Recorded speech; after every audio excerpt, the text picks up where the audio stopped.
हरिः ॐ मा गणानान्त्वा गणपतिं हवामहे प्रियाणान्त्वा प्रियपतिं हवामहे निधीनान्त्वा निधिपतिं हवामहे वासो मम आहमजानि गर्भदमात्वमजासि गर्भदम् ॐ श्री गणेशाय नमः। ॐ लं नमस्ते गणपतये त्वमेव प्रत्यक्षं तत्त्वमसि त्वमेव केवलं कर्तासि त्वमेव केवलं धर्तासि त्वमेव केवलं हर्तासि त्वमेव सर्वं खल्विदं ब्रह्मासि त्वं साक्षादात्मासि नित्यं रीतं वचमि सत्यं वचमि अवत्वं माम् अववक्तारम् अवश्रोतारम् अवदातारम् अवधातारम् अवानूचानमवशिष्यम् अवपश्चात्तात् अवपुरस्तात् अवोत्तरात्तात् अवदक्षिणात्तात् अवचोर्ध्वात्तात् अवाधरात्तात् सर्वतो मां पाहि पाहि समन्तात् त्वं वाङ्मयस्त्वं चिन्मयः त्वमानन्दमयस्त्वं ब्रह्ममयः त्वं सच्चिदानन्दाद्योऽसि त्वं प्रत्यक्षं ब्रह्मासि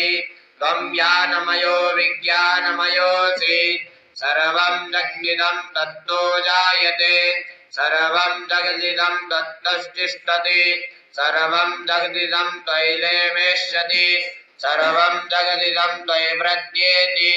त्वं भूमिरापो नलो निलो नभः त्वं चत्वारि वाक्पदानि त्वं गुणत्रयातीतः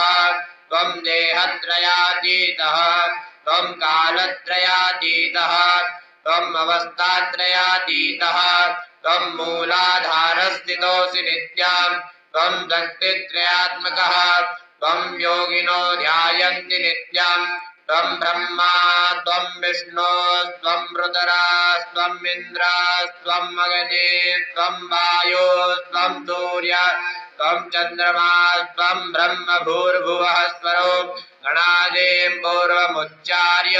वर्णादिं तदनन्तरम् अनुस्वारः परतरः अर्धेन्दुलसितं तारेण रुद्धम् एतत्तव मनुस्वरूपम् गकारः पूर्वरूपम् अकारो मध्यमरूपम् अनुस्वारश्चान्त्यरूपम् बिन्दुरुत्तररूपम् नादः सन्धानम् सद्गुहिता सन्धिः शैषा गणेशविद्या गणकर्षिः निःसृद्गायत्री छन्दः गणपतिर्देवता ॐ गं गणपतये नमः। एकदन्ताय विद्महे वक्रतुण्डाय धीमहि तन्नो दन्ती प्रचोदयात् एकदन्तं चतुर्हस्तं पाशमङ्कुशधारिणं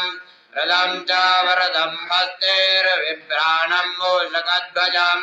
रक्तं लम्बोदरं शूर्पाकर्णकं रत्नवाससं रत्नगन्धानुलिप्ताङ्गं रत्नपुष्पैः सुपूजितं भक्तानुकम्पिनं देवं जगत्कारणमच्युतम् आविर्भूतं च षट्यादौ प्रकृतेः पुरुषात्परम् एवं जायति यो नित्यं स योगी योगिनां वरः। ॐ नमो व्रातपतये नमो गणपतये नमः प्रमथपतये नमस्तेऽस्तु लम्बोदरायैकदन्ताय विघ्नविनाशिने शिवसुताय श्रीवरदमूर्तये नमः मङ्गलमूर्तये नमः। नमः पार्वतीपतये हर हर महा